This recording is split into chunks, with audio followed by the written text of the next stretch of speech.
মাননীয় প্রধান বিচারপতি মনে রাখবেন, আপনিও কিন্তু কন্টেম্প্ট অফ কোর্টে ঊর্ধ্বে নন।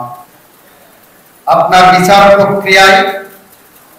আপনাদের বিচার প্রক্রিয়ায় বা কোনো জজের বিচার প্রক্রিয়ায় যদি এমন কোনো ধারণা তৈরি হয় মানুষের মাঝে যে আদালতে গেলে ন্যায় বিচার পাওয়া যাবে না, আদালত মানুষের নির্যাতনকে প্রশ্রয় দেয়, কোন বিচারকের ধরনের আচরণের কারণে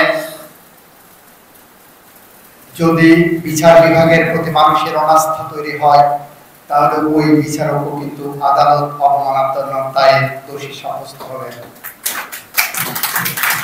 এদেশের কুলাঙ্গার বিচারপতি খায়রুল হক,